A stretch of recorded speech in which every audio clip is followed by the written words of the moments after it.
A very good morning, students.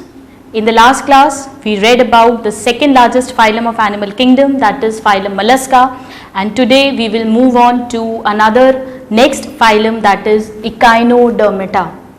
सबसे पहले इसे Echinodermata क्यों कहते हैं? Echino का मतलब होता है spiny and derma means skin.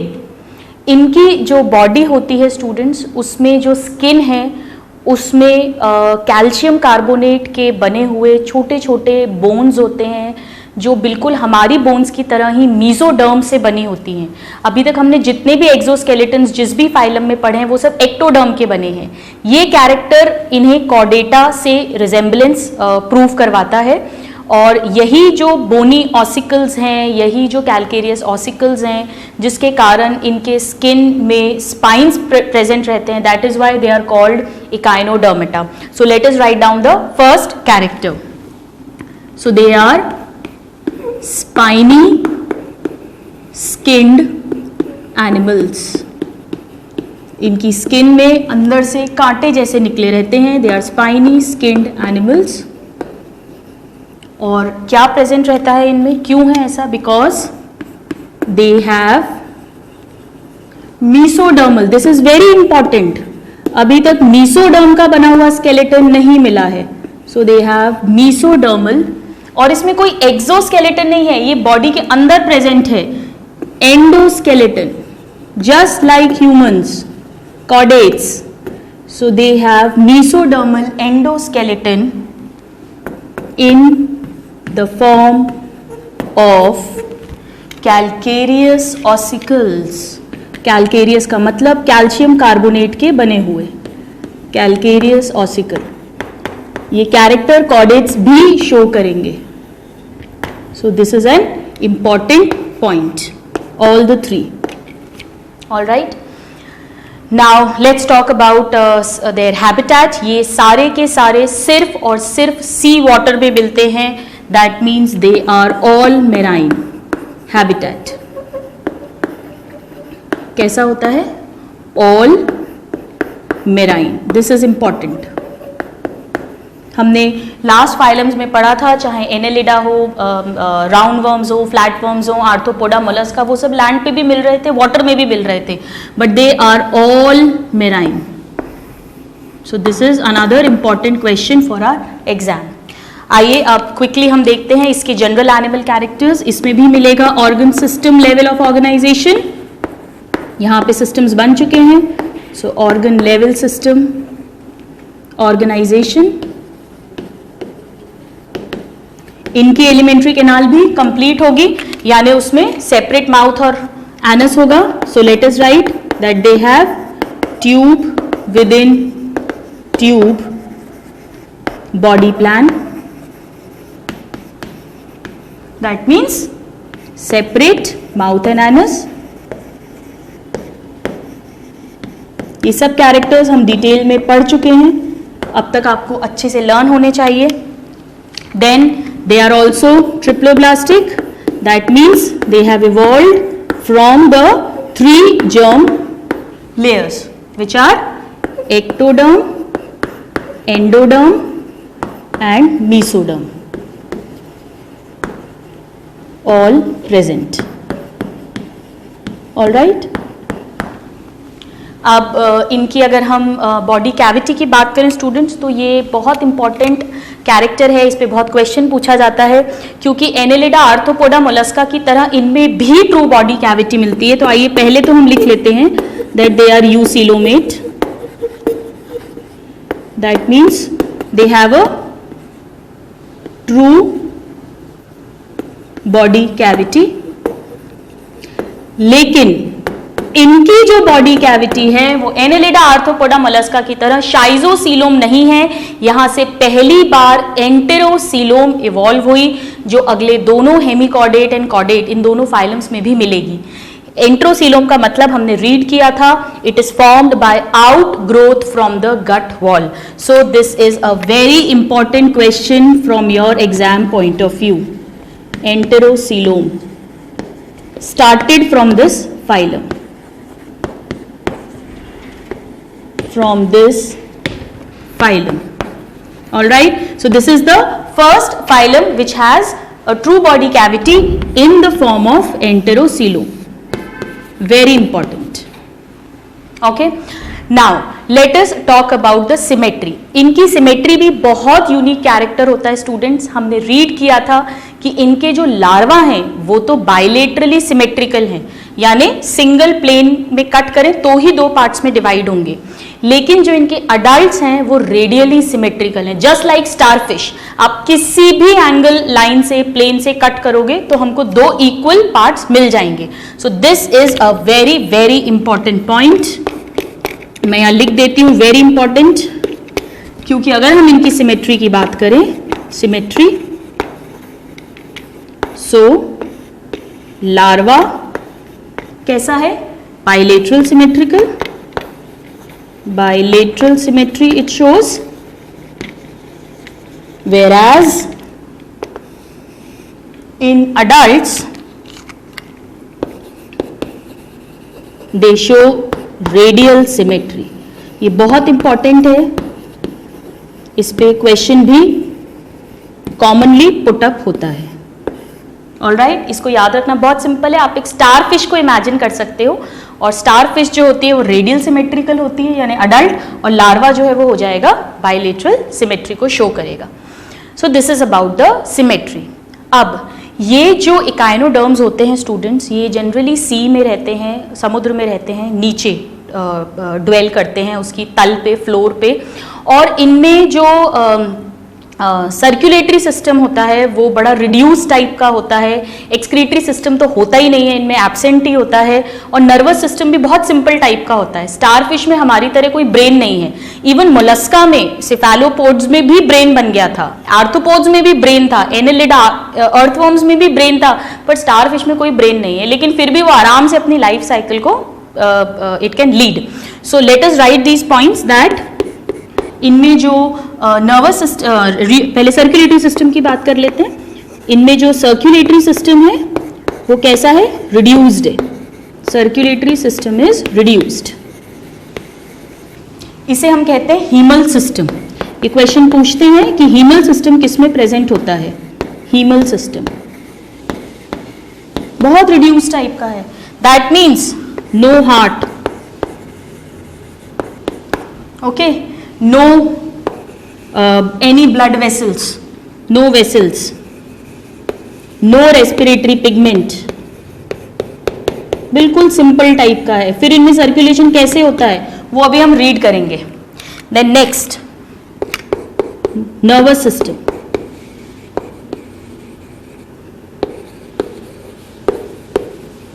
Nervous system भी इसमें बहुत सिंपल होता है. So nervous system is also simple. That means there is no brain. फिर क्या रहता है इसमें? एक सिंपल सी नर्व रिंग रहती है, अ नर्व रिंग, और उस नर्व रिंग में से कुछ नर्व्स निकल रही हैं, सम रेडियल नर्व्स. इस तरह से स्ट्रक्चर्स प्रेजेंट रहते हैं. एंड जो इनके सेंस ऑर्गन्स हैं वो भी बहुत सिंपल टाइप के होते हैं. And simple sense organs present. All right, so the nervous system is also very simple, the circulatory system is also very simple. They are not well developed, जैसे कि already arthropoda Mollusca में हो चुके थे, वो यहाँ पर नहीं है. एक्सक्रीटरी सिस्टम तो एब्सेंट है. ये क्वेश्चन पूछते हैं कि which system is absent in starfish or echinoderms. So the answer will be excretory system.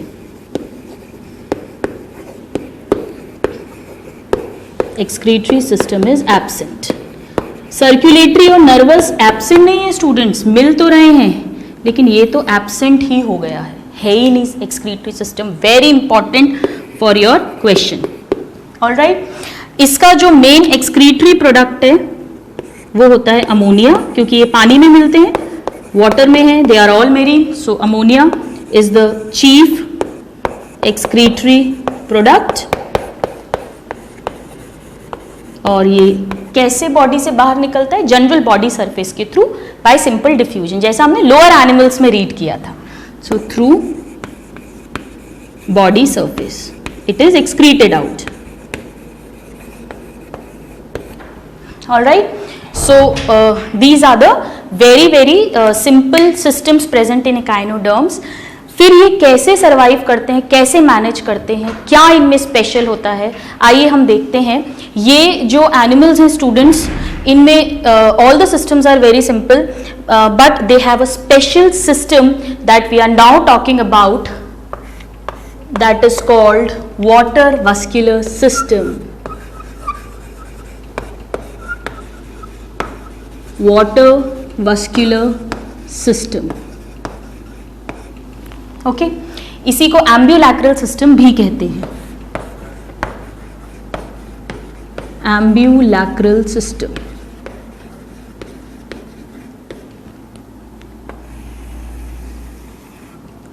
इसे रीड करने के पहले स्टूडेंट्स आपको इसका थोड़ा सा डाइजेस्टिव सिस्टम का आइडिया होना चाहिए. आइए हम उसको पहले लिख लेते हैं. जो इनका डाइजेस्टिव सिस्टम है उसमें कंप्लीट एलिमेंट्री कैनाल मिलेगी, कंप्लीट एलिमेंट्री कैनाल विथ, इनमें जो माउथ और एनस है वो एंटीरियरली और पोस्टीरियरली नहीं मिलता है. आप इसको ऐसा कुछ इमेजिन कर सकते हैं कि जो स्टारफिश है वो ऐसे नहीं है. स्टारफिश इज लाइक दिस, इस तरह से वो मेरीन वाटर में घूमती रहती है. तो अगर हम इसको ऐसे खड़ा करें तो फ्रंट क्या है, वेंट्रल सरफेस ये हो जाएगा, और डॉर्सल पीछे वाला. अगर हमने इसको लिटा दिया तो वेंट्रल डाउन चला गया और डॉर्सल अप हो गया. हम जानते हैं कि माउथ जो होता है वो वेंट्रल सरफेस पे होता है, यानी इसमें जो माउथ है वो नीचे की तरफ मिलेगा, लोअर सरफेस पे, और इसका जो एनस है वो ऊपर मिलेगा, यानी डॉर्सल सरफेस पे. So they have alimentary canal with ventral, that is lower mouth, ये लोअर सरफेस पे माउथ मिल रहा है, और जो इसका एनस है वो ऊपर वाले सरफेस पे मिलेगा, दैट इज ऑन डॉर्सल और अपर एनस. ठीक है, ये इंपॉर्टेंट है. ऑलराइट, इसको समझना इंपॉर्टेंट था वाटर वस्कुलर सिस्टम को अंडरस्टैंड करने से पहले. Now what do we mean by water vascular system? आइए इसको हम एक डायग्राम से लर्न करते हैं. Let us suppose this is a starfish. ठीक है, हम स्टारफिश को अभी देख रहे हैं.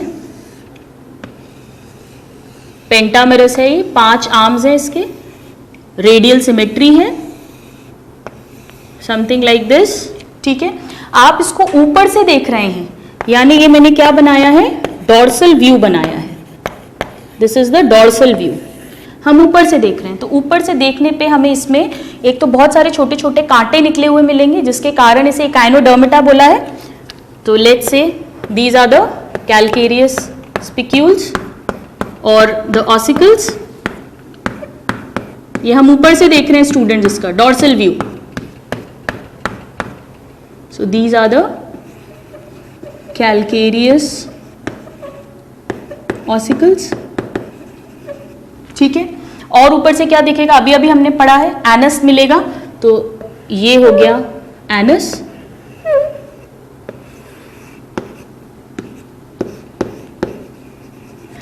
प्लस स्टूडेंट्स जब आप ऊपर से देखेंगे इसके सरफेस को, suppose this is a starfish, अगर हम ऊपर से देखेंगे, एक तो एनस है, एक छेद और दिखता है इसमें जिसपे जाली लगी रहती है. It is a sieve like plate. बिल्कुल आप ऐसा इमेजिन करें, एक छेद है जिसपे एक छलनी लगा दी है, एक सीव लगा दी है, इसके थ्रू पानी अंदर जाएगा.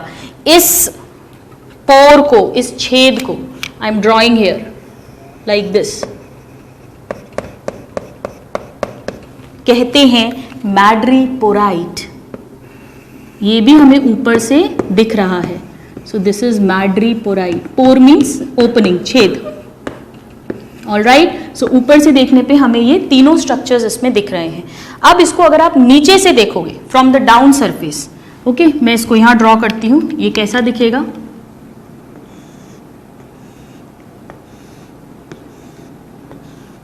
हम नीचे से देखेंगे, these are the 5 arms again.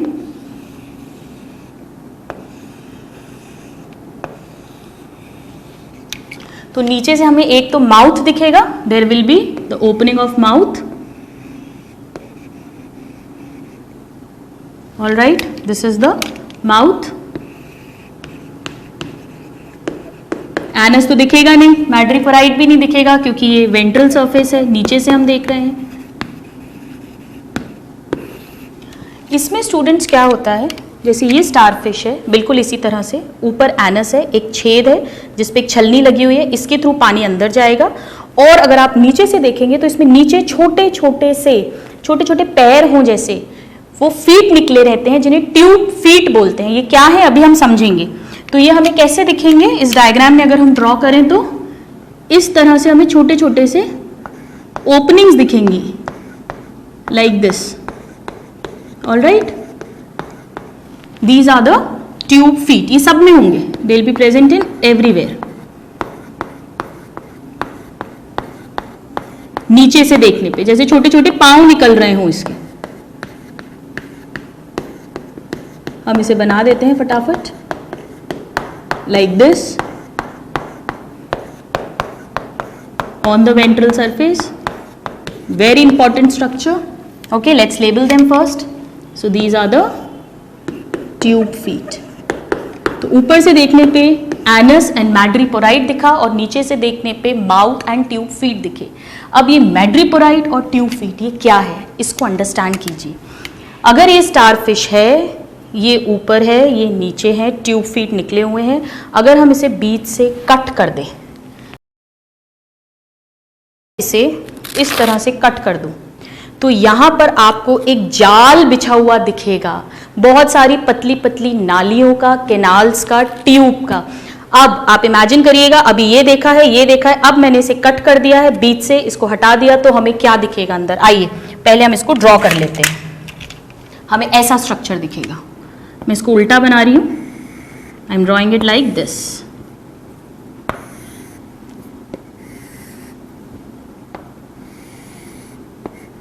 ठीक है, ये इसका सेंटर है और ये इस तरह से पूरा एक बहुत सारी नालियां या कैनाल्स मिलेंगी, लाइक दिस।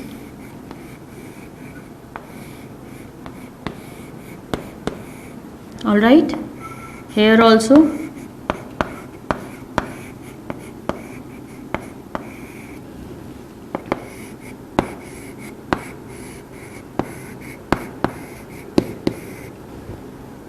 यहाँ पर भी इस तरह से कई सारी कैनाल्स हैं जो फिर और डिवाइड होकर और छोटी छोटी कैनाल्स बना रही हैं। ठीक है, अब वो जो छेद है ऊपर मैड्रीपोराइट, आइए पहले हम उसको बना देते हैं। इस तरह से वो है,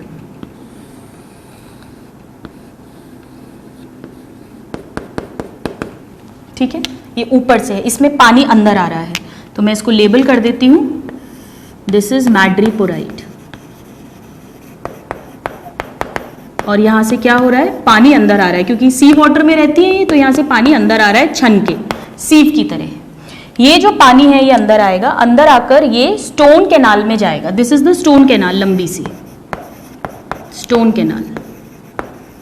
अब ये जो स्टोन कैनाल है, ये यहां से पानी अंदर गया, स्टोन कैनाल में गया, ये अंदर खोला तो यहां इस तरह से पूरी नालियां ही नालियां हैं, कैनाल्स ही कैनाल्स हैं। इन कैनाल्स को, ये जो है ये रिंग के शेप में है 5, तो हम इन्हें कह देते हैं रिंग कैनाल या radial canal. So these are radial और रिंग कैनाल।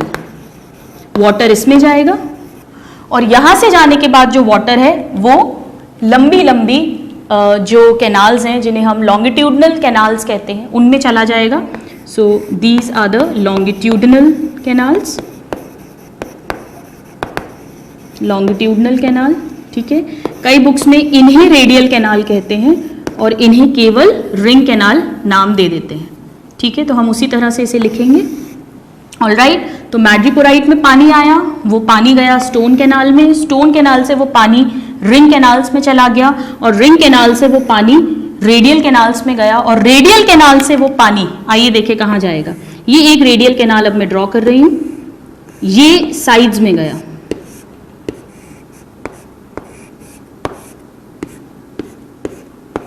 ये जो छोटी छोटी कैनाल्स हैं जिनमें ये वाटर जा रहा है, ये एक बनाई है हमने, ऐसा ही ये सब तरफ है।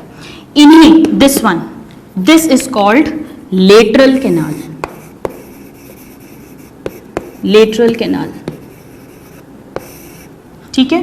So madreporite, then it goes to stone canal, then ring canal, ring canal से लॉन्गिट्यूडनल कैनाल, लॉन्गिट्यूडनल कैनाल से फिर लेटरल कैनाल। और ये जो लेटरल कैनाल है, यहां पर ऐसा एक स्ट्रक्चर प्रेजेंट है,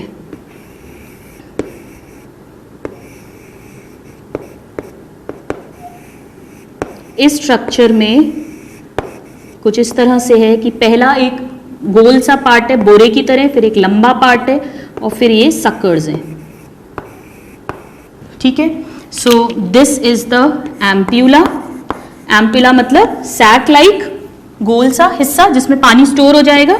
ये जो लंबा सा पार्ट है ये हो गया इसका टिब्यूल, और यहां पर इस हिस्से को कहते हैं sucker.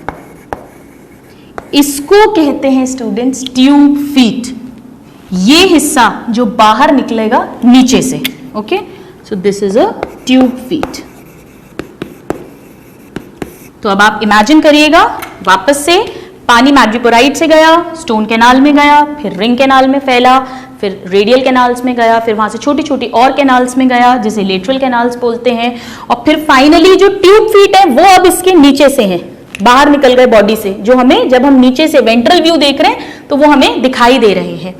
So this is a water canal system और एम्ब्यूलैक्रल सिस्टम। जो भी ऑक्सीजन है वो इसी के थ्रू आ रही है और पूरी बॉडी में सर्कुलेट हो रही है, और जो फाइनली CO2 है वो इन ट्यूब फीट के थ्रू पानी में बाहर चली जाएगी, यानी this is helping in respiration. Number 2, ये ट्यूब फीट क्या करते हैं, ये कुछ इस तरह से फंक्शन करते हैं। आइए देखें कैसे। जैसे ये एक एम्प्यूला है, ये एक कैनाल होगी, यहां से पानी अंदर आया और ये इस तरह से है।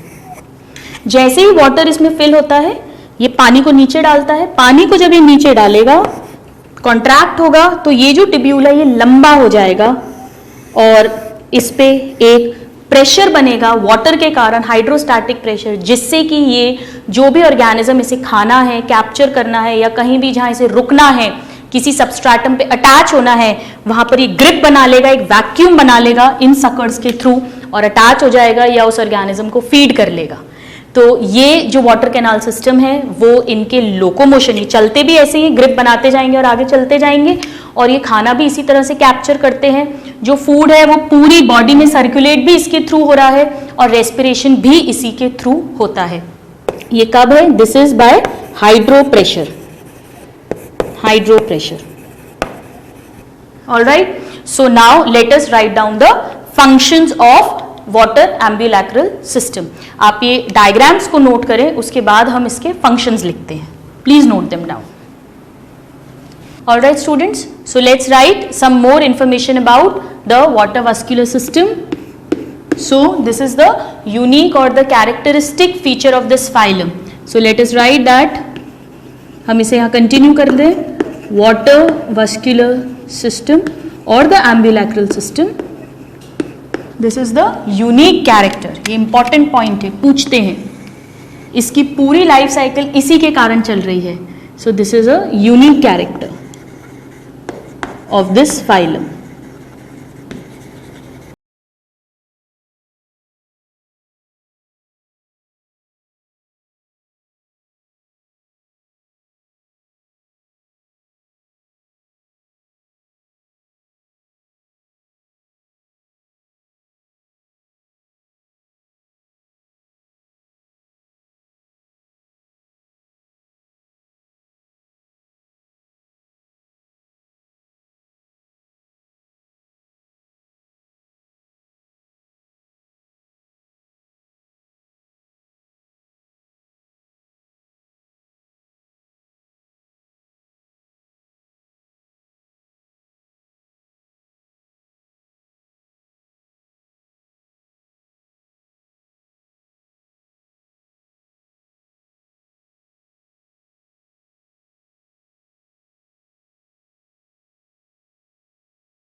They have Aristotle lanterns.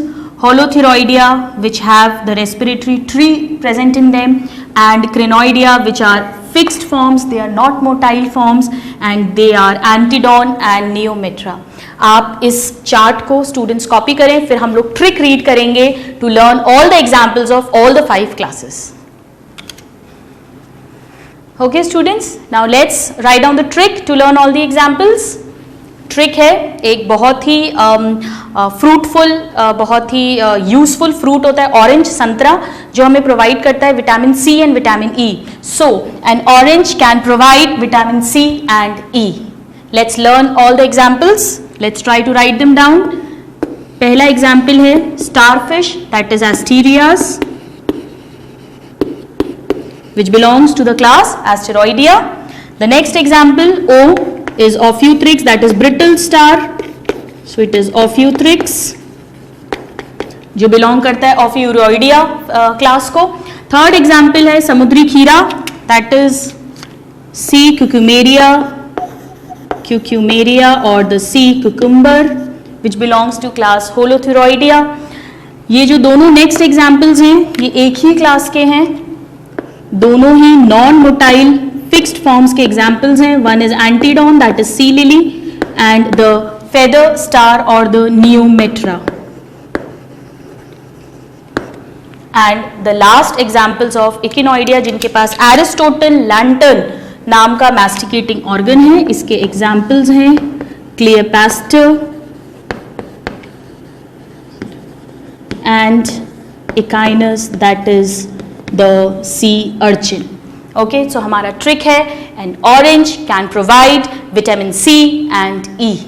With this we have completed the phylum Echinodermata, in which we have read about the unique character, that is their water vascular system or the ambulacral system. We dealt in detail about this. Now in the next class students, we will read the next phylum, that is phylum Hemichordata. Till then, happy learning and have a good day. Thank you.